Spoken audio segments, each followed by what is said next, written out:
اللہ کے نبی نے فرمایا نساء کاسیات عاریات ممیلات و مائلات، ایک ایسا زمانہ آ جائے گا کہ تم عورتوں کو دیکھو گے کہ بظاہر تو وہ کپڑے پہنے ہوئے ہوں گی، لیکن حقیقت میں وہ کپڑے نہیں ہوں گے، وہ اندر سے برہنہ ہوں گی، اندر سے ننگی ہوں گی۔ دیکھ لیجیے آپ، ہاف آستین کے کپڑے پہن رہی ہیں آپ، جو غیر شادی شدہ ہے، جن کی شادی نہیں ہوئی، وہ شلوار سوٹ پہنتی ہیں، آستینیں کھلی ہوئی ہیں، دوپٹہ بھی اب سر پہ نہیں رہا۔ اللہ کے رسول جب معراج پہ گئے تو آپ نے دیکھا کہ کچھ عورتوں کو سر کے بال پکڑ کر ایک درخت سے لٹکا دیا گیا جہنم کے اندر، اور ان کو الٹا ان کو گھمایا جا رہا ہے، اور ان کے ہاتھ پیچھے سے باندھ دیے گئے ہیں، اور ان کے دونوں سینوں میں، عورتوں کے دونوں سینوں میں کھنجر ڈھونک دیے گئے ہیں، یہاں سے اور یہاں نکال لیا گیا ہے، یہاں سے کھنجر ڈالا، یہاں نکالا گیا ہے۔ پوچھا اللہ کے نبی نے جبریل یہ کون عورتیں ہیں جن کو اتنا دردناک جہنم میں عذاب دیا جا رہا ہے، جن کے سر کے بال پکڑ کر ان کو لٹکا دیا گیا ہے اور ان کے سینوں میں کھنجر چبھو دیے گئے ہیں؟ جبریل نے فرمایا اے اللہ کے نبی، یہ وہ عورتیں ہیں جو دنیا میں اپنے بال کھول کر چلا کرتی تھیں، اپنے بالوں کو دوپٹے سے نہیں ڈھانکتی تھیں، اپنے سر پر اوڑھنیاں نہ ڈالا کرتی تھیں، اپنے سروں پر اوڑھنیاں نہیں اوڑا کرتی تھیں، یہ کھلے بال لے کر چلتی تھی، بازار میں، اسکولوں میں، کالجوں میں ان کے بال کھلے رہتے تھے۔ اور یہ وہ عورتیں جن کے سینوں میں کھنجر ڈال دیے گئے ہیں، یہ اپنے سینوں پر اوڑھنیاں، چادر نہیں ڈالتی تھی، اتنا ٹائٹ کپڑا پہنتی تھی کہ کپڑا پہننے کے باوجود ان کے سینے کا حصہ اٹھا ہوا نظر آتا تھا۔ غیر مرد ان کے سینے پہ نظر ڈالا کرتے تھے، آج ان کے سینوں کو چبھو دیا گیا ہے، ان کے سینوں میں کھنجر ڈال دیا گیا ہے، ان کے سینوں میں کھنجر بھونک دیا گیا ہے۔ ہماری ماں بہنیں یہ عذاب میں کہیں مبتلا نہ ہوں، ان کے سر کے بال پکڑ کر ان کو لٹکایا نہ جائے، ان کے سینوں میں کہیں کھنجر نہ چبھ ہو جائیں۔ ان کو کہو اپنی بیٹیوں سے اسکول میں جائے تو کم سے کم اوڑھنیاں اور ڈھیلی چادر اپنے جسموں پہ ڈال لیں۔ فرمایا ایک ایسا زمانہ آ جائے گا کہ عورتوں کو دیکھو گی کہ کپڑے پہننے کے باوجود ننگی ہوں گی، ممیلات و مائلات، لوگوں کی طرف مائل ہوں گی اور ان کو اپنی طرف مائل کریں گی، اتنا میک اپ کریں گی، لال رنگ کا کپڑا تو لال رنگ کی لپسٹک، بلو رنگ کا کپڑا تو بلو رنگ کی لپسٹک، ہرے رنگ کا کپڑا تو ہرے رنگ کی لپسٹک، میچنگ نہیں بگڑنی چاہیے، میچنگ نہیں بگڑنی چاہیے۔ یہ میک اپ اتنا کریں گی کہ نوجوانوں کو اپنی طرف کھینچیں گی اور خود نوجوانوں کی طرف کھنچ جائیں گی۔ لا يدخلن الجنت ولا یجدن ریحھا، یہ عورتوں کو جب دیکھو تو سمجھ لینا یہ عورتیں کبھی جنت میں داخل نہیں ہوں گی اور جنت کی خوشبو بھی نہیں پائیں گی۔ ایسی عورتوں پر اللہ نے جہنم واجب کر دی اور جنت کو حرام کر دیا، یہ عورتیں کبھی جنت کے اندر داخل نہیں ہوں گی۔ جنت میں داخلے کے لیے ڈھیلا ڈھالا کپڑا ضروری ہے، پردہ ضروری ہے۔ حضرت فاطمہ کا انتقال کا وقت آیا تو رو رہی تھی، کہا علی نے کیوں رو رہی ہو، ایک دن تو سب کو اس دنیا سے جانا ہے۔ کہا علی میرے شوہر، میری ایک وصیت ہے، اس کو یاد رکھنا۔ بتاؤ تم میری بیوی ہی نہیں، محمد رسول اللہ کی بیٹی بھی ہو، بتاؤ کیا وصیت ہے؟ فرمایا جب میرا انتقال ہو جائے، میری روح نکل جائے تو مجھے رات میں دفنانا، دن میں نہیں۔ عشاء کی نماز کے بعد اندھیرے میں میرا جنازہ لے کر قبرستان جانا، دن میں نہیں۔ حضرت علی نے کہا یہ تم نے ایک نئی مصیبت میرے اوپر ڈال دی، مان لو فجر کے بعد اگر تمہارا انتقال ہو جاتا ہے تو ظہر کے بعد دفن کیا جائے گا، ظہر میں انتقال ہوتا ہے تو عصر میں، اب فجر کے بعد اگر انتقال ہو جائے تب بھی ہم عشاء کے بعد تمہیں دفنائیں، یہ کہاں کی عقل مندی ہے؟ فرمایا اے علی، اے میرے شوہر، میرے اوپر یہ احسان کرنا جو میں آپ سے کہہ رہی ہوں، میرے جنازے کو رات کی تاریکی میں لے جانا، میرے جنازے کو رات کے اندھیرے میں اٹھانا۔ پوچھا ایسا کیوں کہہ رہی ہو؟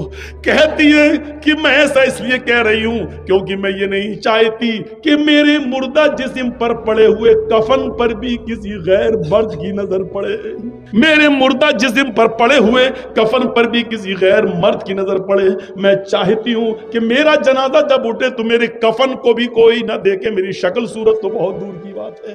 حضرت فاطمہ کی یہ نصیحت تھپڑ مار رہی ہے آج ہماری بیٹیوں اور ہماری بیوی بیویوں کے منہ پر, ہماری عورتوں کے منہ پر.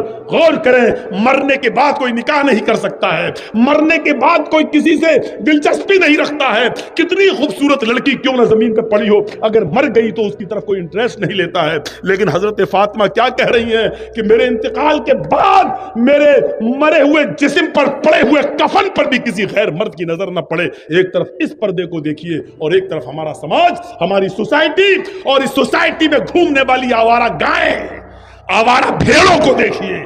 آج مجھے کہنا پڑ رہا, آوارہ گائیں, آوارہ بھینسیں, آوارہ بکریاں, آوارہ بھیڑیں, ان کو کہنا پڑ رہا ہے. آپ یہ مت کہیے کہ مولانا جرجیس مثال غلط دے رہے ہیں. ضرورت پڑنے پر قرآن نے بھی چوپایوں کی مثال دی ہے. اولئک کالانعام بل ہم اضل, یہ چوپایوں کی طرح ہیں بلکہ ان سے بھی زیادہ گئے گزرے. جب قرآن انسان کو اللہ چوپایوں کی طرح کہہ سکتا ہے, اگر ہم نے ان کو بے لگام گھوڑی اور بے لگام اونٹنی یا ہم نے آوارہ بھیڑوں بکری کہہ دیا تو کوئی غلط نہیں کیا. الفاظ سخت ہیں لیکن اللہ کی قسم غلط نہیں ہیں. الفاظ میں تھوڑی سی سختی ہے لیکن میں معافی نہیں مانگوں گا, کیونکہ معافی کا چندہ کرنے کی عادت میری نہیں ہے. ایک جہیز کی لعنت ہم ختم نہیں کر پا رہے ہیں. اکیلے محمد رسول اللہ نے کتنی برائیوں کو ختم. شراب مکے میں بہہ گئی, جوا ختم ہو گیا, اور امن و امان ایسا کہ آج بھی سعودی عرب کے اندر اگر 5 ریال اور 10 ریال بھی پڑے ہوں تو ڈر سے کوئی اٹھاتا نہیں ہے. اگر اٹھا لیں گے کیمرے میں ریکارڈ ہو گیا تو کہیں میرا ہاتھ نہ کاٹ ڈالا جائے. آج بھی امن و امان اور شانتی کا ایسا گہوارہ بن گیا ہمارا عرب ملک. آپ غور کر رہے ہیں, مدرسے چلائیے, اللہ آپ کے ان مدرسوں کو دن دونی اور رات چوگنی ترقی عطا فرمائے. ان سے علماء اور حفاظ کا ایک ذخیرہ نکالے اور بار الہ ان علماء اور حفاظ کو چپے چپے میں بھیج کر ان سے دین کی خدمت لے لے. لیکن سنو, ہمیں سماج کی برائیوں کو خود آگے بڑھ کر دور کرنا ہو. کیا آپ نے کسی مولانا کو یہ پاور دیا؟ صرف اتنا پاور ہے کہ جرجی صاحب یہاں کرسی پر بیٹھے ہو, 1.5 گھنٹہ 2 گھنٹہ جتنی دیر بول رہے ہو, بس یہاں پر جو چاہو بول دو. کیا آپ نے کبھی ہمیں یہ موقع دیا ہے کہ کسی کے بارات میں لڑکے کی ہم جائیں اور وہاں پر یہ کہہ سکے کہ یہ 300 آدمیوں کی جو بارات آئی ہے یہ غلط ہے, اسلام کے خلاف ہے, شریعت کے خلاف ہے؟ مولانا جرجیس کو آپ بارات سے باہر بھگا دیں گے, کہیں گے چل جلسے میں بولنا, یہ تیرے باپ کی بارات نہیں ہے, میرے بیٹے کی بارات ہے. آپ یہ پاور نہیں دے سکتے مولانا جرجیس. آپ کی شراب کی دکان کھلی ہوئی ہے, مولانا جرجیس تو شراب کی دکان پر کھڑے ہو کر اگر یہ کہے کہ غلط ہے, بند کرو, کتنے لوگوں کی زندگیاں برباد ہو رہی ہیں, آپ بھگا دو گے. ارے صاحب اس کی دکان کو لائسنس ملا, تم کون ہوتے بولنے والے؟ صاحب حرام ہے یہ, صاحب جلسے میں بولو, جمعے کے ممبر پہ بولو, خطبے میں کھڑے ہو کے یہاں کیوں بولو؟ بھاگو, تمہاری غلطی ہے, آپ موقع نہیں. حضرت عمر فاروق نے ایک آدمی کو دیکھا, وہ آگے آگے جا رہا ہے اور اس کا یہ پیجامہ ٹخنوں سے نیچے, یہ ٹخنوں سے نیچے جو ہم کپڑے پہنتے ہیں نا, نماز پڑھی اوپر کر لیا بس, اور نماز پڑھنے کے بعد پھر نکال دیا, وہ ٹخنے سے نیچے گر رہا ہے. یہ ٹخنے سے نیچے والا حصہ جہنم میں جلایا جائے گا. ٹخنا ہے یہ, اس سے اوپر پہننا ہے یہاں, اس سے نیچے والا حصہ تکبر کی علامت, تکبر کی. صاف کہہ دیا کہ نیچے جتنا بھی پیجامہ یا لنگی آپ کی لٹک رہی ہوگی اتنا حصہ کاٹ کر آپ کا جہنم کے اندر. اور حدیث اللہ کے رسول کی ہے کہ اللہ تعالیٰ قیامت کے دن ان 3 لوگوں پر رحمت کی نظر نہیں ڈالے گا. ان 3 لوگوں میں ایک شخص یہ بھی شامل ہے جس کا پیجامہ یا لنگی ٹخنے سے نیچے لٹک. حضرت عمر فاروق نے ایک آدمی کو دیکھا کہ اس کا پیجامہ ٹخنے سے نیچے لٹک رہا ہے تو دور سے آواز دیتے ہیں, اس نے نہیں سنا. آپ نے پھر زور سے آواز دی, احائز انت یا رجل. اس نے پیچھے مڑ کے دیکھا کہ حضرت عمر آ رہے ہیں. جی جی کیا احائز انت, عربی کے جملے دیکھیے. حضرت عمر نے کیا کہا, احائز انت, کیا تجھے مہینہ آ رہا ہے؟ مہینہ سمجھتے ہیں نا, لیڈیز کو جو پیریڈ آتا ہے, جو MC ہوتی ہے مہینے میں چند دن ان کو جو پیریڈ آ رہا ہے. تو حضرت عمر نے اس آدمی سے کہا, احائز انت, کیا تجھے پیریڈ آ رہا ہے؟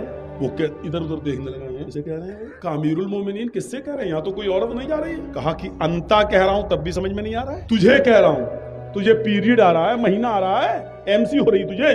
کہتا مجھے, کہاں تیرے بارے میں پوچھ رہا ہوں. مسکرا کے کہتا ہے آپ کا دماغ صحیح ہے, حل یحیض الرجل, کیا مرد کو بھی مہینہ آتا ہے؟ اس نے کیا کہا, کیا مرد کو بھی مہینہ آتا ہے؟ تو حضرت عمر نے کہا کیا مرد بھی ٹخنے سے نیچے کپڑا پہنتا ہے؟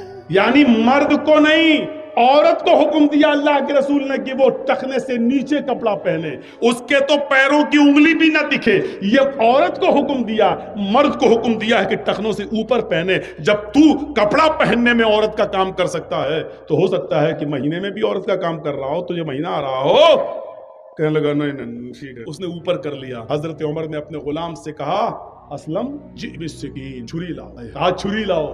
آپ کا سماج مولوی جرجیس کو یہ پرمیشن نہیں دے سکتا۔ حضرت عمر نے کہا چھری لاؤ، چھری آ گئی۔ اس نے کہا کیا کر رہے ہیں امیر المومنین؟ کہا اس کو میں کاٹوں گا جو ٹخنے سے نیچے ہے۔ کہا میں گھر جا کے خود کاٹ لوں گا، آپ دوبارہ دیکھیں گے تو آپ ہمارا پیجامہ ہی پھاڑ دینا، لیکن ہمیں موقع دے دیجئے، گھر جا کے سنبھال لوں گا۔ حضرت عمر نے کہا کہ یقیناً تو گھر جا کے سنبھال لے گا، لیکن اللہ کے نبی صلی اللہ علیہ وسلم نے فرمایا جب کوئی برائی تم اپنی آنکھوں سے دیکھو تو پہلے اپنے ہاتھ سے دور کرو، جب ہاتھ سے دور کرنے کی طاقت نہ ہو تو زبان سے منع کرو، اور زبان سے بھی منع کرنے کی طاقت نہ ہو تو دل سے برا سمجھو۔ میرے پاس ہاتھ سے دور کرنے کی طاقت ہے، اس لیے اس برائی کو میں اپنے ہاتھ سے دور کروں گا، ورنہ قیامت کے دن میں اپنے رب کو کیا منہ دکھاؤں گا۔ ذرا کاٹ دیا پیجامہ، یہاں تک کاٹ دیا، صوفی بنا دیا۔ لے جس برائی کو اپنی آنکھوں سے دیکھا اپنے ہاتھ سے دور کر دیا۔ کیا سماج ہمیں اس بات کی اجازت دے گا؟ سماج جلسے کی اجازت دے دے گا، اسٹیج بنا دے گا، مولانا صاحب بول لو، جو من میں آئے بول دو، یہاں کوئی کچھ نہیں کہے گا، لیکن صرف اسی 1.5 گھنٹے اور 2 گھنٹے تک آپ کی ہم سن لیں گے، اس کے بعد نہیں سنیں۔ قرآن پڑھ جائیے، اللہ تعالیٰ نے کہیں نہیں کہا کہ نیکیاں نیکیاں نیکیاں نیکیاں، یہ نہیں کہا، لیکن برائیوں کے سلسلے میں اتنا زور دیا کہ برائیوں سے رکو، ہاتھ سے دور کرنے کی طاقت ہو تو ہاتھ سے کرو، ہاتھ سے دور کرنے کی طاقت نہ ہو تو زبان سے روکو، اور زبان سے بھی دور کرنے کی طاقت نہ ہو تو دل سے برا جانو۔ آج شراب کے کتنے اڈوں کو تم روک، ٹھیک ہے دوسروں کی آپ نہیں کر سکتے ہو، اپنے گھر کی برائی تو روک سکتے ہو۔ اپنے گھر کی برائی، آپ کے گھر میں آپ کا بچہ 12 بجے رات تک موبائل چلاتا ہے، اینڈرائڈ موبائل، فیس بک اور میسنجر اور یوٹیوب پہ لگا ہوا ہے، کتنا آپ نے اپنے گھر کی اس برائی کو روکا ہے؟ آپ کی بیٹی 18 سال 20 سال کی ہو چکی ہے، اینڈرائڈ موبائل چلا رہی ہے، آپ نے اپنی بیٹی کی اوپر کتنی نگرانی رکھی ہے؟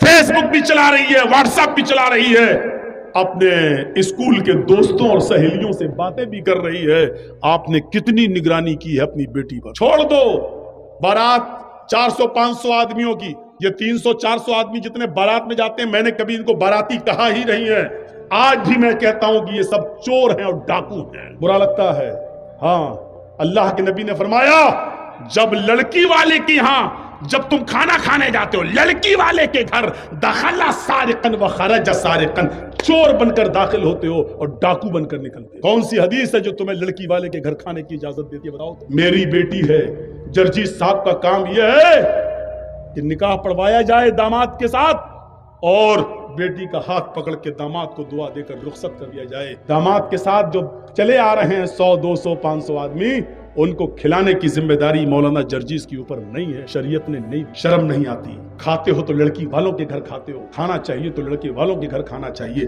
ولیمہ کرو، کون منع کرتا ہے؟ ولیمے میں 100 آدمی کی دعوت کر رہا، بارات میں 500 آدمی لے جا رہا ہے۔ ولیمہ کرنا 500 نہیں 1000 کو بلا، ایک دن ولیمہ کر، دوسرے دن بھی کر، 20 دن ولیمہ کر، شریعت تجھے اجازت دیتی ہے، تجھے خوشیاں کر، لیکن لڑکی والے پر بوجھ مت بن۔ لڑکی والے نے 18 سال 20 سال پال پوس کر اپنی لڑکی بڑی کر کے تجھے دے دی، بہت بڑا کام کر دیا، یہ بہت بڑی قربانی دے دی، لیکن اس لڑکی کو لینے کے لیے بھی 500 آدمی جائیں، 400 جائیں، یہ چور جائیں۔ ڈاکو میں اس لیے کہہ رہا ہوں، وہاں جا گئے، وہاں بیٹھ گئے، معلوم ہے کہ اب بڑا نہیں کھلائے گا۔ کیوں؟ کیونکہ لڑکے کے باپ نے پہلے ہی کہہ دیا 400 لے کے آ رہا ہوں، جہیز میں 2-4 آئٹم کم دے دینا چلے گا، لیکن مہمانوں کی عزت اچھی کر لینا۔ ہمارے ساتھ جو 300 آدمی باراتی آ رہے ہیں نا، ان کی خاطری اچھی طریقے سے کر لینا۔ یہ بھیک مانگنے کی انٹرنیشنل اسٹائل ہے۔ مطلب جانتے ہو کیا ہوا؟ جرجیس صاحب کا بیٹے کی شادی، جرجیس صاحب کیا کہہ رہے ہیں؟ سنو، موٹر آئٹم 1-2 کم کر لینا جہیز میں چلے گا، لیکن 250-300 آدمی جو لے کے آ رہے ہیں نا، ان کی خاطری ذرا اچھی کر دینا۔ یہ اچھی کر دینے کا مطلب سمجھ رہے ہیں آپ؟ مطلب بڑے کا آئٹم نہیں، سب مٹن رہنا چاہیے، چکن بھی پولٹری والا نہیں، دیشی رہنا چاہیے۔ یہ بھیک مانگنے کی ایک نئی اسٹائل ہے، انٹرنیشنل اسٹائل۔ اور جو یہ کہتا ہے کتنا بڑا امیر بنا ہو، چاہے کتنا ساہوکار، مولوی جرجیس کہتا ہے تو انٹرنیشنل بھکاری ہے، جا، برا لگتا ہے تو لگتا رہے،